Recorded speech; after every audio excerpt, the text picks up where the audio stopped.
What is going on, New York Giant fans? Welcome back to another episode of the Big Blue in the Bronx podcast. Hope you guys are doing well. Hit the like button, comment, and subscribe. Turn on post notifications so you know when a live stream pops or video drops. Appreciate y'all coming back. Share this out. Do all the good stuff. Share it out on the, from the podcast link as well. Need as many downloads as possible. It helps us brand ourselves within the Giants community. So the New York Giants lost 28-10 to the Houston Texans in the second preseason game. Starters played about a quarter and a half.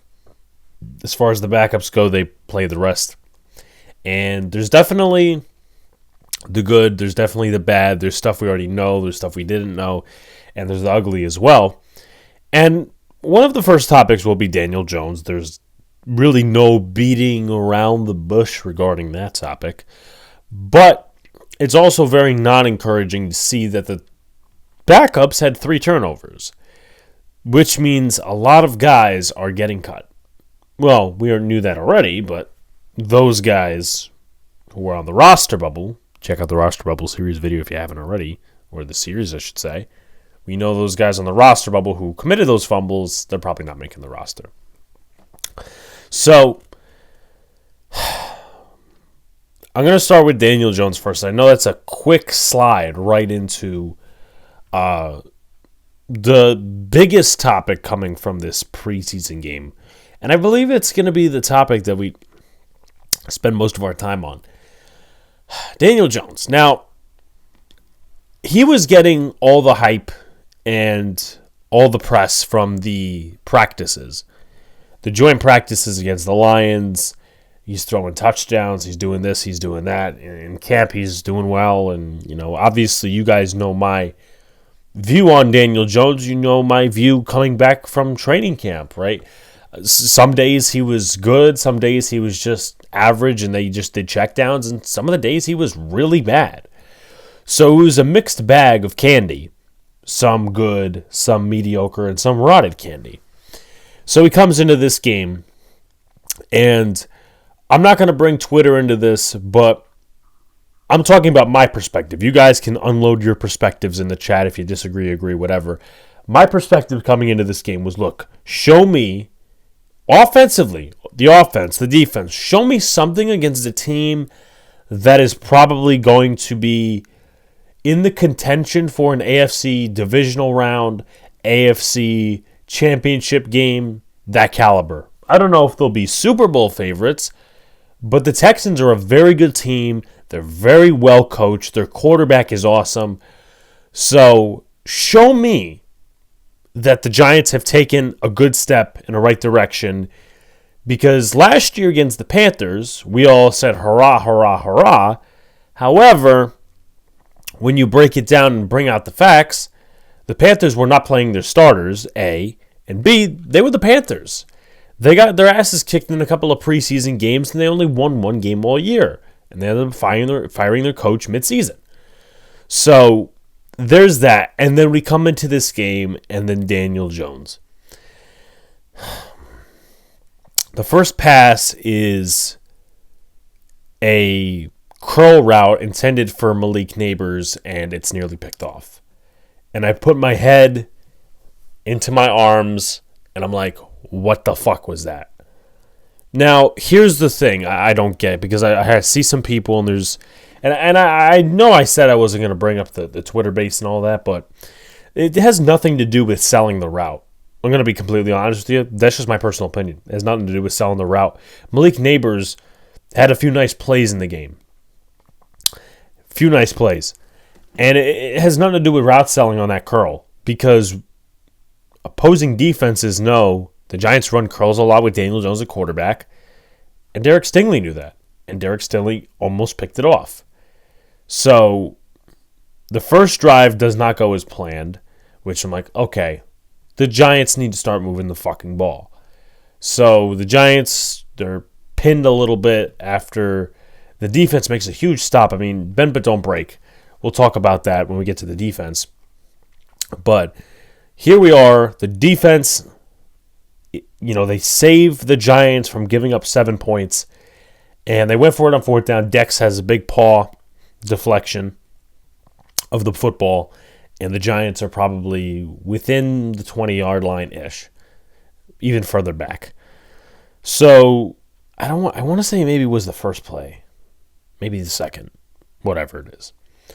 Daniel Jones, play action, rolls out, and he waits a little bit.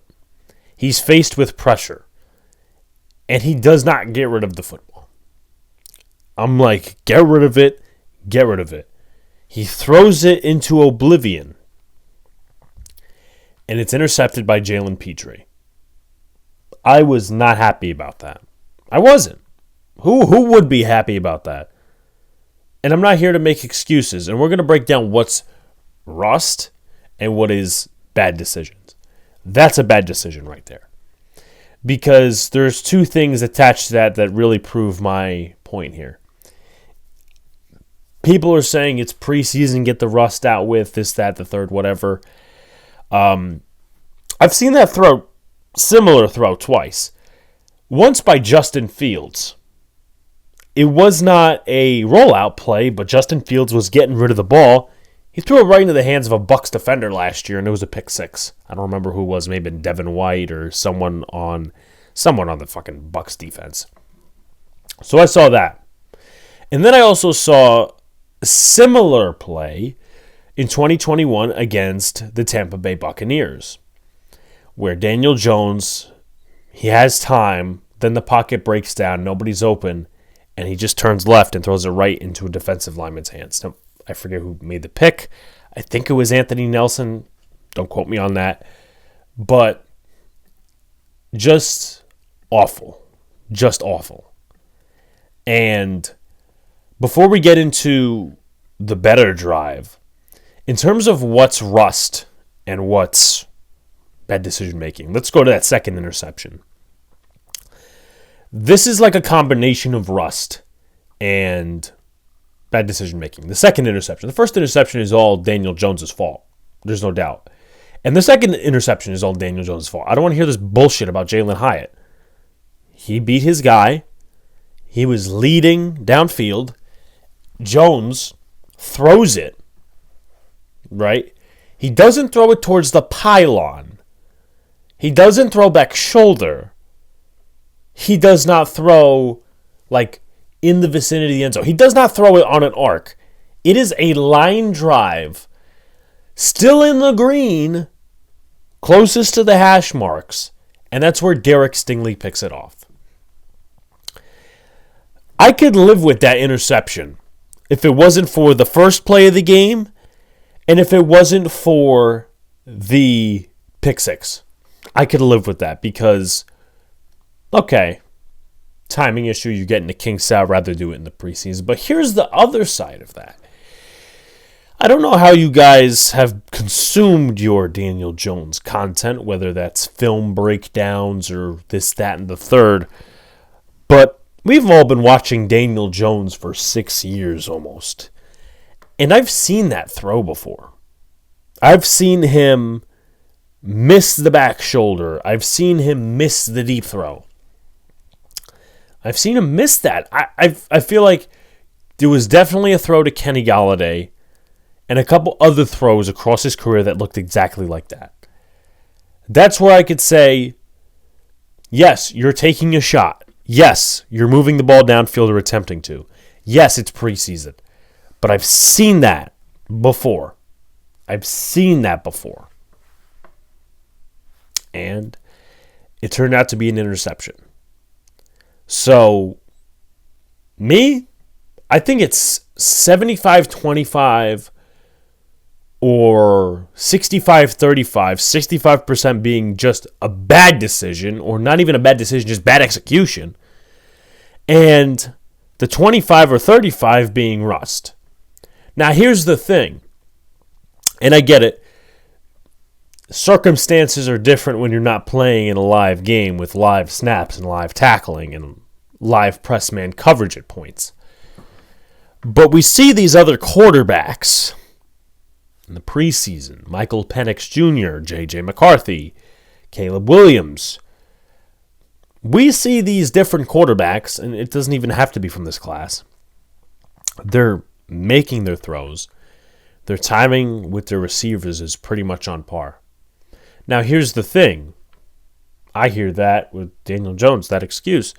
But he went to North Carolina and brought the receivers down with him to create some timing and some chemistry. Not to mention he had all training camp. So, I don't want to hear it.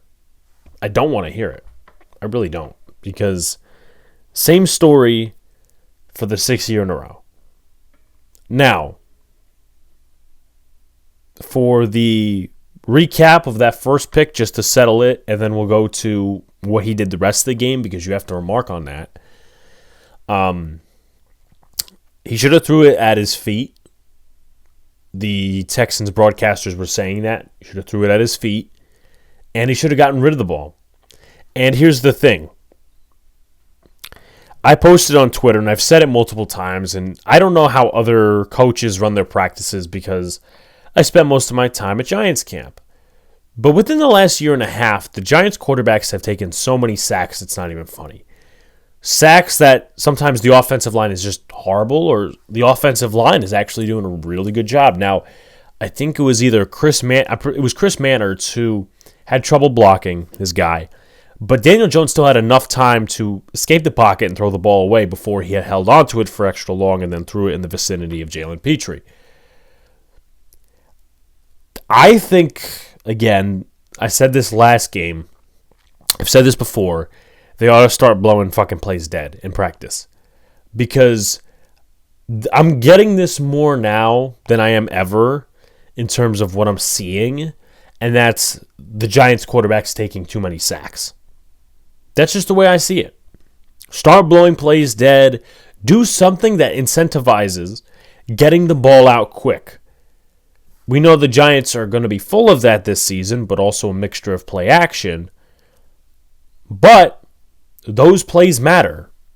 Sometimes on play action, you obviously have to hold the ball a little bit more, but don't hold the ball too long, or else it's a sack. Very well, what could have been a sack, but of course it ended up being a pick six. So you have to be transparent when you evaluate the second half of his game, because there's two things that are true. And whether you want to stick to one side, be in the middle, go to the other side, is that he was playing against second teamers. They pulled the starters out. They pulled out, I think Danielle Hunter played a little bit. They pulled out their corners. Stingley was not there. They started putting in Mike Ford and Chris Boyd. And that's when the offense started going down the field, which pissed me off. Because, okay, you go down against second teamers. Why couldn't you go against the first teamers? That's number one. And I think it was Carl Banks who said this on Twitter. He's like, people are saying that Daniel Jones, right? He could not move the ball versus the first team, but the second team he could. Well, shouldn't we basically take away the progress of the wide receivers and the O-line? Here's where it makes no sense at all. And obviously Carl Banks has played the game. He's watched the Giants. But I'm going to give you a fair perspective. The O-line was doing a good job pretty much the first half, the first team O-line. Stinney struggled a little bit, but JMS was a little improved. Schlodman was even decent. Van Roten and Illuminor looked like they didn't even leave Las Vegas, and Andrew Thomas was Andrew Thomas. So the O-line was good. I think run blocking, you could work on a couple of different things, but that's the whole part of the conversation. As far as the receivers, you know what you know already. We know that Darius Slayton can take the top off of a defense. We know that. We know that Wan'Dale Robinson is a slippery little guy over the middle. And as far as the rookie goes, we know Malik Neighbors is a dynamic playmaker. But he also gets the undercarriage of that he is a rookie. So he needs these reps and he needs these big plays. Or else it's a frown on him if he doesn't get these big plays. So, as far as that goes, a sixth-year quarterback should be able to try to defeat a first-team defense. And of course, I would expect him to go down the field against a second-team defense. Now, that's where all their scoring drives came. The second-team defense allowed a field goal at the end of the half, and the second-team defense allowed a touchdown, I think a drive before, 2 drives before. But it's factual information, and you have to give credit. How much you want to give credit, it's up to you guys. Yeah, he moved the ball down the field with Malik. He moved the ball downfield with Wan'Dale Robinson. He moved the ball downfield in general, closer to the second half. Now, I will also curtail it with this. Whether it was the first team or second team, you're not always going to be in a position where you could come back like that. Because, again, the Giants defense held the Texans on their first drive. They held the Texans for a couple of different drives. I think they gave up 1 touchdown by the first team, and that was it. The second and third team were pretty much awful, if I'm being completely fair. But you give credit, but at the same time, again, going back to my point, you might not have that opportunity. Because either the defense is bad or the defense is good, but they're almost about to break. And then you have Daniel Jones who tosses 2 turnovers. So in a game, and this is going to be one of those seasons, ladies and gentlemen, like we've seen in the past, that the Giants don't have a huge margin for error. Now, whether it's about them being aggressive or Daniel Jones being Daniel Jones, they're not going to have a huge margin for error. Now, they'll try to sail the ball downfield and they'll see what comes of it, but at the end of the day, as long as Daniel Jones is quarterback, truthfully speaking, the Giants won't have this big margin for error. They're not the Texans. They're not the Chiefs. They're not the Packers. They're not some of these contenders that come back from these big deficits. The Giants came back, I think, against the Ravens. I think it was like a 10-point or 13-point deficit. It was the biggest deficit comeback of the year by the Giants. And then everything else, 13 points or more, they couldn't come back from. So I'm just pointing it out. And don't give me this shit, Derek Stingley's a good corner. He is a good corner. How many other good corners are the Giants facing this year? So overall, I could live with that second interception, though it's been replayed in my head so many times. That first interception I can't live with. You are in year fucking 6. Don't give me the injury excuse. Don't give me he's rusty. That's a bad decision. You do not do that. And you know what? If you're going to do something like that, just take the sack. Give it back to Houston and let the defense fend for themselves, because at least you're giving the defense field position, right? You know, I know they'll probably be at the 30, 40-yard line, but hey, it's a lot better than being down 7. I'd rather be down 2 than down 7. Tommy DeVito, as far as him, you know, he looked decent, not too much there. He did fumble, though. As far as the run game goes, not much to be had. I want to wait till the regular season to have a full assessment on this O-line as far as the run blocking goes. There was a couple of nice plays. I think it was Van Roten or somebody that had a really nice block on one of the Singletary carries. But it doesn't look great on the stat sheet, and the Giants did have trouble running at points. Singletary had 10 carries for 20 and a touchdown. Gray had 3 carries for 18. He was getting some reps with the second team. Daniel Jones obviously had a 12-yard run that's going to go into the rushing category. So there's that. But offensive line, I have to give compliments. I have to give compliments to the offensive line. Again, Thomas, Stinney was decent. He had some trouble. Schmitz Jr., Van Roten, and Illuminor. That is an offensive line. If they play like that, and again, they were not playing Anderson. I don't know if Daniil Hunter was playing, but they did not play Danico Autry. But it's a step in the right direction.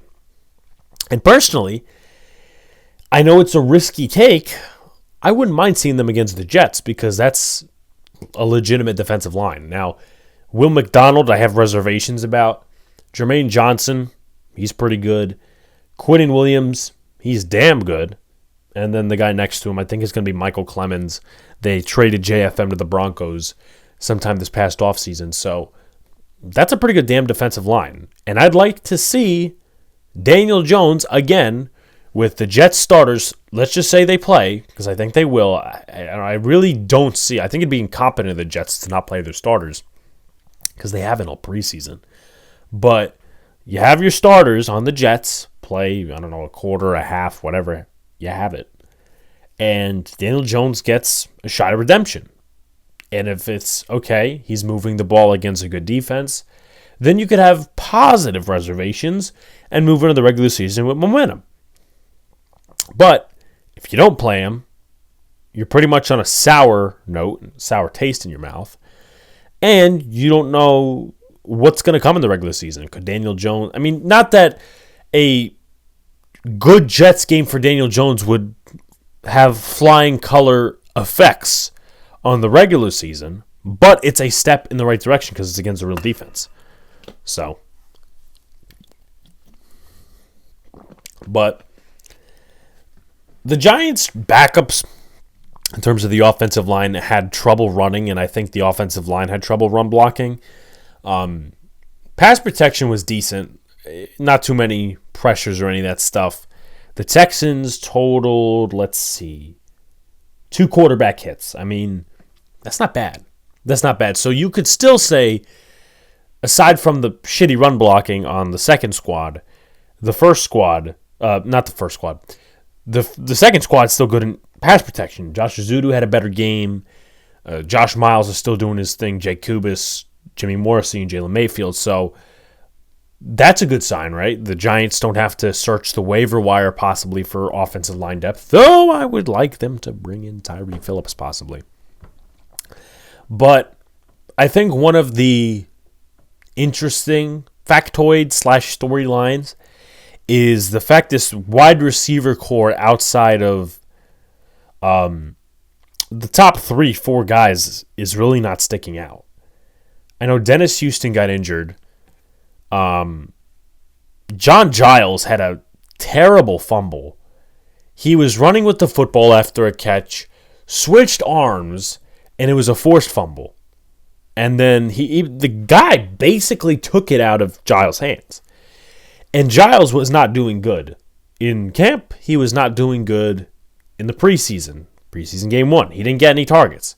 Now, I get it. They wanted to run the ball the second half, but it's still a point to be made. But McKenzie targeted once for nothing. Bryce Ford Wheaton targeted once for nothing.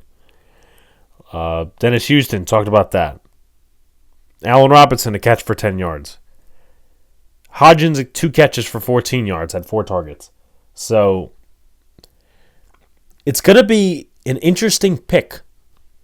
It's going to be an interesting pick, right? Gunnar Olszewski's out for the next 2 to 4 weeks, so Isaiah McKenzie, I think he's got the kick returner spot. It would be fair. He's done decent. So, that's probably your wide receiver 5/6. You need to figure out one more wide receiver. Now, could that be Miles Boykin because of his special teams? Could that be Allen Robinson? Now, personally, I don't know if Allen Robinson is going to make the roster, but I don't see it as a bad thing. He seems like he has reliable hands. So, there's that. And I'll talk about this, right? I'll talk about this. I know I'm going back to the Daniel Jones topic before we hit the defense. The problem I have with Daniel Jones in this regard, regarding the Jalen Hyatt interception, we mentioned all the stuff that I do have a problem with already, but there's also the extra thing. Jalen Hyatt last year didn't catch a touchdown. Right? Big plays, didn't catch a touchdown. Daniel Jones, outside of Jalen Hyatt, is route running improvements and Mike Rowe, and Brian Dable, and Mike Kafka. Daniel Jones is going to be responsible for that kid's development. And while you think it doesn't have a huge impact, it definitely does. Because if Daniel Jones is not feeding the ball to Hyatt, or Hyatt's doing, he's not getting targeted, or whatever the case may be, if he's not getting targeted, then that's a prop up for Darius Slayton. While I don't have a problem with that, the Giants invested a third-round pick in Jalen Hyatt. And the Giants are in a contract year with Darius Slayton. So what are you going to do? Cut your nose off despite your face and re-sign Slayton and Hyatt you invested a third-round pick in, and he's just going to be some rotational guy? Or is Hyatt actually going to get the ball, and you'll be able to trade Slayton for a third, a fourth, a fifth to a contender? Just something to think about. So let's go with the defense. I'll start with the first team defense. I thought they did pretty good. I wanted a little bit more finish from them. I'm going to be honest. I wanted more finishing plays because they didn't get sacks, but they did total. The defense in total had 4 quarterback hits. Thibodeau had a quarterback hit. He was the only guy on the first team defense that did. Dex had the pass deflection. Elijah Chapman, man. I mean, to take away from the first team defense's performance for just a second, Elijah Chapman, this guy, he is a gem in a bottle, possibly. Now, hopefully he has some similar impact to what he's doing now in the regular season because you're going to be seeing similar offensive lines. But he wasn't drafted because of his height and his size in general. He's like 5-something and 280. This man chased, I think it was J.J. Taylor down the sideline. He chased J.J. Taylor down the sideline. I mean, they called him out of bounds. But if it wasn't for Chapman, J.J. Taylor was going to have something like an 80-yard touchdown. This is a guy who's giving it his all, and he's producing. It's not like, he's giving it his all and he's not producing. No, he's giving it his all and is producing. And there was a play on that first drive by the defense where Elijah Chapman was next to Dex, and there was a pass interference in the end zone by Dane Belton. But the Texans made no advancements because somebody, I don't know who the lineman is, somebody decided to hold Elijah Chapman. He was getting to the quarterback. So, in my opinion, now, maybe not you start him week 1, but for right now, I think he's been the most consistent outside of Dex defensive lineman in camp and in the preseason. Not just had his moments. Jordan Riley's had his moments. Timmy Horn's had his moments. But nobody has been putting it together like Elijah Chapman. And I think he's going to make the roster. Contrary to my first thoughts in the rosterable video, I think he's going to make the roster. But as far as the first team defense goes, you pretty much saw what's going to happen this regular season. You pretty much saw that. Sorry if the camera's been up here the whole time. You pretty much saw what's going to happen this entire regular season is the bend but don't break mentality. And I don't have high confidence that the New York Giants are going to sit there and address that cornerback 2 position because McLeod did struggle a little bit. Deontay Banks gave up a few catches. Hopefully the Simmons in the slot thing ends sooner than later because I don't want to see that again. I mean, we'll talk about that in a second, but you saw, again, what they're going to be like. For some reason, I remember the first touchdown that was... Oh, yeah. What am I friggin' saying? The defense didn't even give up a touchdown. It was Daniel Jones. But, in all seriousness, they had the first drive for the defense, and they almost gave up a touchdown. Now, they probably, in essence, if it was regular season, it would have been a field goal. Because you don't go for like 4th and 6, 4th and 7 in that situation. It's just preseason, you're trying shit out. So I'm not killing DeMeco Ryans, but the results are the results. The Giants defense made a big stop. Shane Bowen's defense the last few years has been top-notch in red zone defense.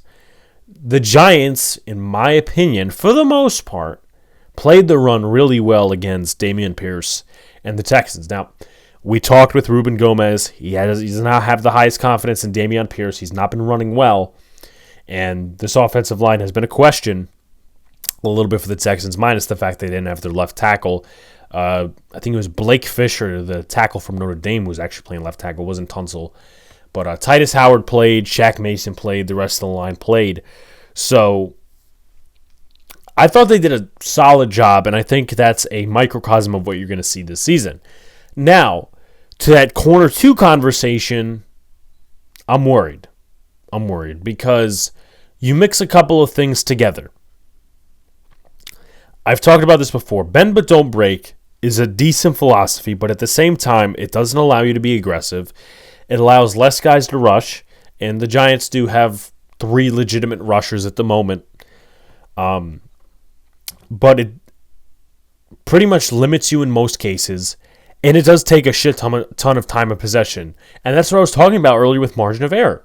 The Giants are some bend but don't break defense this year. Will be. You got a quarterback who you have a lot of questions about. I don't have questions. He just has to prove me wrong. And if the Giants' offense doesn't have 1 or 2 really good drives, the game may or may not be over. Because it's dependent on the defense to hold the opposing team. You can't be going defense, defense, defense all the time. And let's be clear, the Giants don't have some great running game either. They have to prove it to us, but Devin Singletary, while he's decent, is not Saquon Barkley. He is not a bell cow back. So that's where the Giants should have addressed one of the top positions in a better way.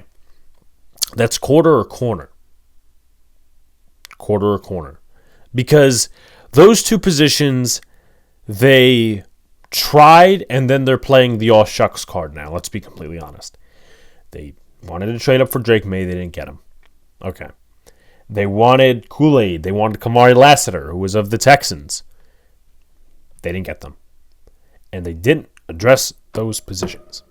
David Long Jr. did not play, so he's not possibly in contention for that backup job now. Herndon was in the slot. So as far as him playing the outside, I don't know about that. McLeod struggled a little bit. And I said this before. I think I said this coming in. I've said it multiple times. Don't give me this crap, they're rebuilding. They got to try out their guys. They got to see where they are. Flott sucked in camp.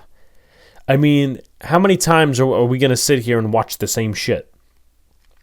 And if you're bringing a veteran in and you want to play the young guys, you could do that. You could bring in a solid vet, have him sit on the bench a little bit, or at least rotate with that second corner, and have Deonte Banks play on the other side.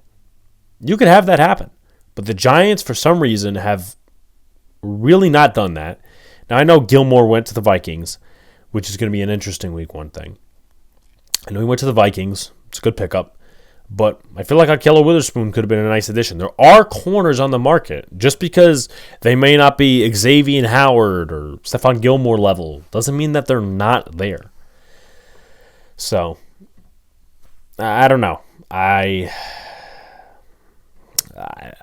would love to be proven wrong about corner 2, but right now we're not looking in that route. So, as far as the backup defense goes, they had... Let's see. No sacks in total at all. The one TFL was by Mario Goodrich on a run play. And DJ Davidson, Ovi Agufo, and Azeez Ojulari had pass breakups. Actually, no, they had quarterback hits. Excuse me. As far as the second team defense goes, I think this was their worst game out of the 2. Obviously, gave up 28 points. But in essence, they gave up... Yeah, they did give up 21 points. To size it down by touchdown, because... The second team and the third team, it was fluid. Guys were moving in and out of the lineup. There wasn't much consistency. It wasn't like with the second and third team offensive line where they actually switch guys in and out. But Isaiah Simmons, I don't understand why they think he's a slot corner. He's got too much of a lanky build to be a slot corner. I thought Herndon played decent. Andrew Phillips, he better take that slot position when he comes back, because Darnay Holmes is not being thrust in there. He's an outside corner for some reason. Though, technically, we're speaking about this. Darnay Holmes does fit the system because he's more zone-oriented. So I'd like to see him in the slot, but they're obviously not doing that for whatever reason that may be. Simmons is not a slot corner. He's a substitute linebacker. He's a sub-linebacker, sub-package linebacker. And let him be a penetrator. Let him be that specialty player. I know that they don't have as much creativity for him as Wink did, but, I mean, if you resigned him and you like him on specials, you got to give him a role on defense. So they got to stop that Simmons experiment. And Breon Borders, he was probably one of the worst guys out of the corners. Gave up a couple of receptions, ended up getting a penalty. It just wasn't good for the secondary. Not too many guys stuck out. And the run defense was terrible.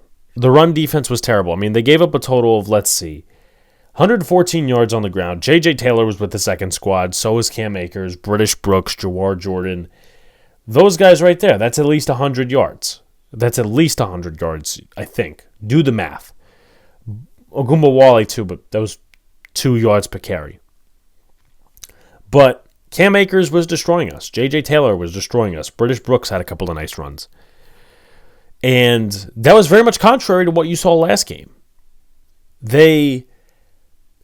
Maybe I'm wrong, but I feel like either the run defense was better last week in general, and they were setting the edge, or they were not running outside as much. But whatever the situation was last week, this week was a new week, and they were being stunned by outside runs. They were being absolutely destroyed. They were being gashed. And it's not like guys like Elijah Chapman's fault. Where's the edge presence?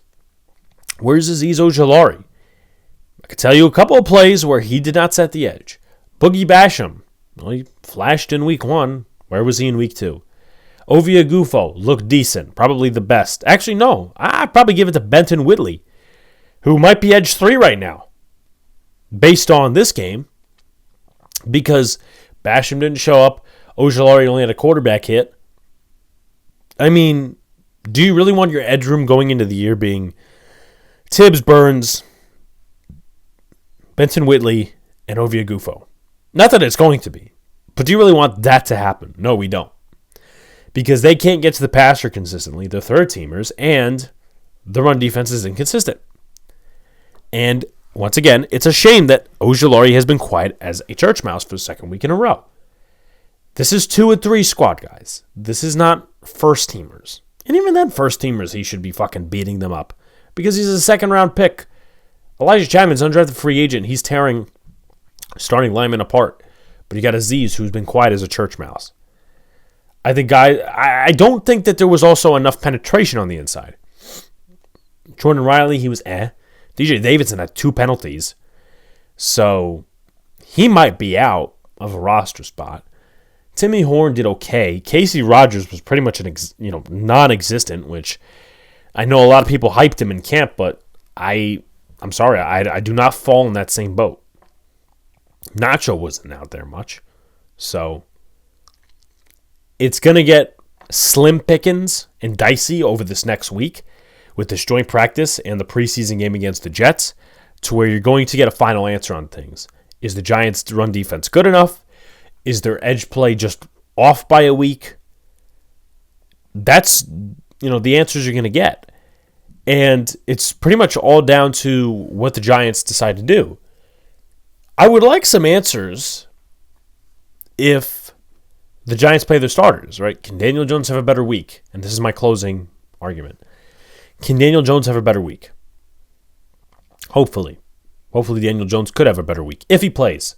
But if he doesn't, then you're pretty much putting all your hope into week 1. And that's a must-win game, mind you. Can the offensive line, can they succeed against a pretty good front 4? Not to say that this front 4 wasn't good, but they didn't have all their starters. Let's be transparent about it. Could the wide receivers beat a very good secondary in the New York Jets?